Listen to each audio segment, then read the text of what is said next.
Hello friends, this is Jaswinder. दोस्तों, इस video के अंदर मैं आप लोगों को कुछ आने वाले टाइम के लिए कुछ ऐसे स्टॉक्स बताने वाला हूं जिनके टारगेट 101% आने ही आने हैं। सो आप लोग देखेंगे कि टारगेट किस तरीके से आते हैं और कहां कहां तक वो जा सकता है, क्या क्या वो कर सकता है, उसकी मैं कोशिश जरूर करूंगा। सबसे पहले तो दोस्तों हम लोग लेंगे ONGC को। ONGC अभी 80 के आसपास चल रहा है और इसमें हमारा टारगेट दोस्तों, ONGC का टारगेट जो है वो होगा हमारा 95, 95.75।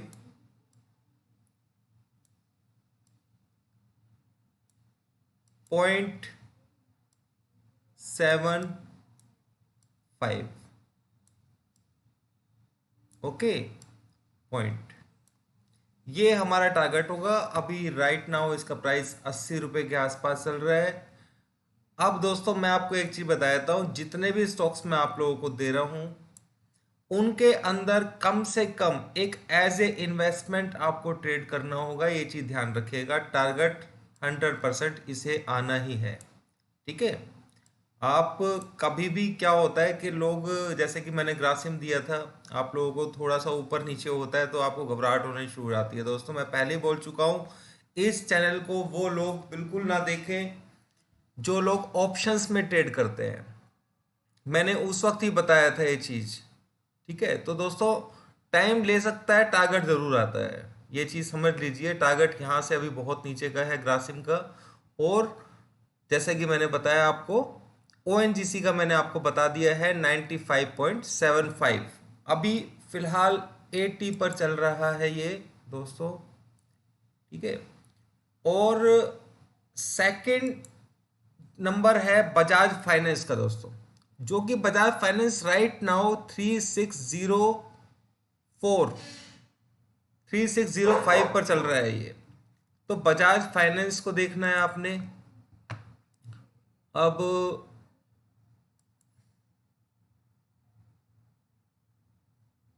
बजाज फाइनेंस के अंदर टारगेट क्या है वो मैं आप लोगों को बता देता हूं।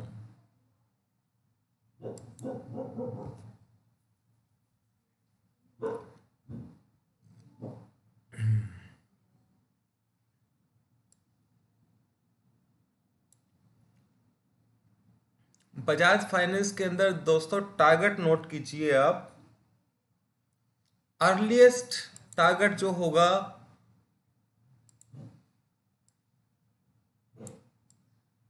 3096, ये नोट कर लीजिए दोस्तों, इस टारगेट को आना है। और एक टारगेट मैं इसमें आपको और भी दे देता हूं। सेकंड टारगेट है जो आप सोच भी नहीं पाएंगे, पर वो लॉन्ग टर्म के लिए है, 2560।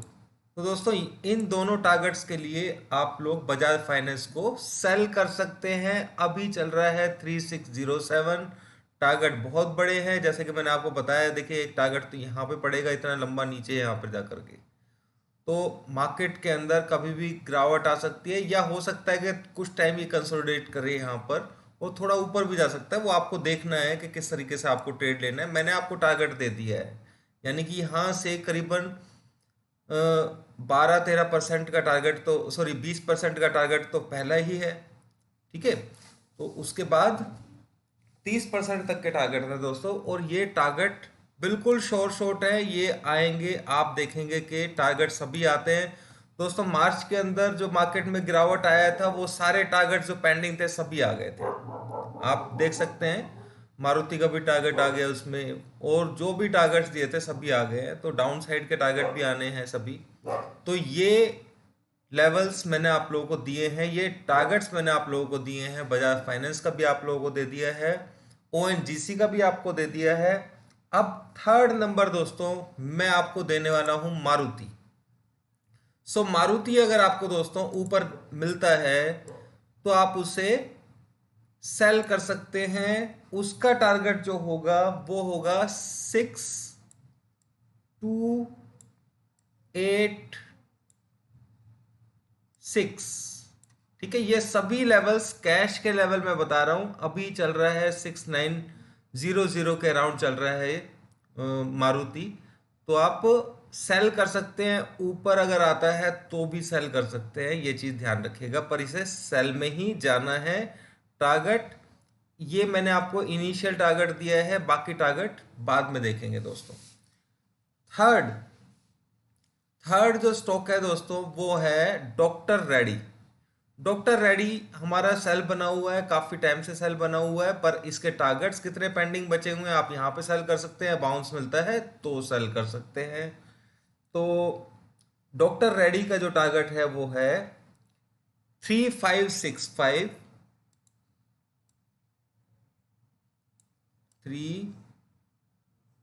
3565, और सेकंड टारगेट है 3506। दोस्तों फार्मा के अंदर दुनिया बुलिश हो गई है, अब ज्यादा ही कुछ, ठीक है ना, पर हमारे टारगेट्स निकल के हैं। अब आपको कहाँ पे सेल करना है वो देख लीजिएगा, कौन सा स्टॉक में आपको कंफर्टेबल लगता है वो सेल कर लीजिएगा। टारगेट बिल्कुल डैम श्योर आना है, ठीक है। अब थर्ड थर्ड दोस्तों है, ओ सॉरी थर्ड नहीं, फोर्थ फिफ्थ होगा। 1 2 3 4, चार मैं आपको बता चुका हूं अभी तक, और फिफ्थ आप नोट कर सकते हैं M&M। M&M इसका टारगेट मैं आपको दे देता हूं।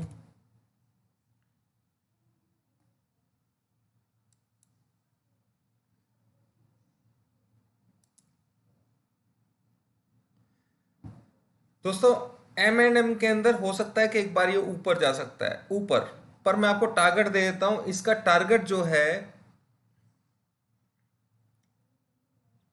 वो 528।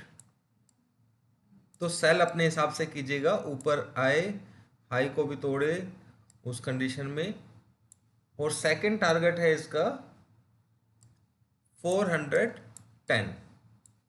तो अभी कितने पर चल रहा है दोस्तों, 613 पर चल रहा है। तो आप एक्यूमुलेशन में सेल कर सकते हैं। दोस्तों मैं आपको एक चीज बताया था, मेरे जितने भी मैं आप लोगों को स्टॉक्स बताता हूँ, किसी में भी कॉल पुट में काम करने की कोशिश मत कीजिए, आप फंस जाएंगे, हर जगह पर फंसेंगे, ये चीज नोट कर लीजिएगा। और बाकी जितनी भी रिकमेंडेशंस मैंने रिकमेंड तो खैर मैं नहीं करता हूँ किसी को, पर आप देखेंगे कि ये सब कुछ उसी तरीके से टारगेट को अचीव करेगा जैसे कि टारगेट अचीव होते हुए आए हैं। दोस्तों कुछ टाइम के लिए मैं मार्केट से डिसकंटिन्यू था, करीबन 1.5 महीना, आपको मालूम होगा इस बात का, जिसकी वजह से काफ़ी सारी लेवल्स जो हैं, क्योंकि निफ्टी में मैं कभी आज तक गलत नहीं हुआ हूँ, ठीक है, पर अभी फिलहाल लास्ट 2-3 बार से मैं निफ्टी में गलत रहा। उसका कारण सिर्फ ये था कि मैं मार्केट के नंबर्स को उस तरीके से नहीं देख पा रहा था जैसे मैं देखता था। तो इस चीज का ध्यान रखिए। निफ्टी के अंदर बोला जाए तो निफ्टी के अंदर वीकनेस बिल्कुल है, कोई बड़ी बात नहीं है, पर सिर्फ दोस्तों एक ही चीज है जो रुकावट दे रही है निफ्टी को, वो है यूएस के इलेक्शंस। तो यूएस के इलेक्शंस की वजह से मार्केट थोड़ा सा एक बार को ऊपर की तरफ और भी दिखा सकता है। पर जो मैंने आपको लेवल्स दिए हैं स्टॉक्स के, ये 100% आने हैं, तो कहां पर शॉर्ट करना है वो आप देखिए, और किस लेवल पे, क्योंकि काफी मारुति बहुत ऊपर से 7100 से सेल था, तो अभी 69 के आसपास आ चुका है, और काफी नीचे का लो भी लगाया है इसने, ठीक है। डॉक्टर रेडी भी काफी ऊपर से सेल में बना हुआ था, तो उस तरीके से है। अगर आपको थोड़ा बहुत ऊपर 7000 के आसपास मिलता है तो बिल्कुल शॉर्ट कीजिए। बजाज फाइनेंस है वो भी शॉर्ट में चल रहा है। तो इस तरीके से दोस्तों ये जितने भी, सिर्फ एक हमारा स्टॉक है ओएनजीसी, जो कि हमारा बाय के लिए बोला हुआ है कि भाई ये इसे ऊपर जाना है 95 के टारगेट के लिए, जो कि मैंने आपको बताया 95.75। दोस्तों सारे के सारे लेवल्स किस बेसिस के ऊपर है, ये कैश बेसिस पर है। आप गलती ना कीजिए, इसके अंदर फ्यूचर्स को काउंट मत कीजिएगा। फ्यूचर आप ट्रेड कर सकते हैं इनके हिसाब से, बाकी क्योंकि कैश के अंदर तो सेल नहीं कर पाएंगे। पर दोस्तों एक बात और मैं बताना चाहूंगा, अपना मार्जिन उसी हिसाब से रखिए, कम से कम 70% 80% का मार्जिन अपने उसमें लेकर के चलिए, अगर आप एक लोट में भी ट्रेड करते हैं तो। बाकी अपने दिमाग से ट्रेड कीजिए, ये सिर्फ एजुकेशन पर्पस के लिए मैंने वीडियो बनाया है आप लोगों के लिए। सो उम्मीद करता हूँ आपको समझ में आया होगा। ग्रासिम को भी चेक कीजिए, सब कुछ चेक कीजिए, कोई परेशानी नहीं है दोस्तों। इस तरीके से आपको अपनी पोजीशन ले लेनी है या नहीं लेनी है, ये आपको डिसीजन खुद लेना है। अभी के लिए इतना ही दोस्तों, कोशिश करूंगा नेक्स्ट टाइम जल्दी से जल्दी आने की, जल्दी जल्दी टारगेट आए और मैं हूँ आपके सामने। Thank you.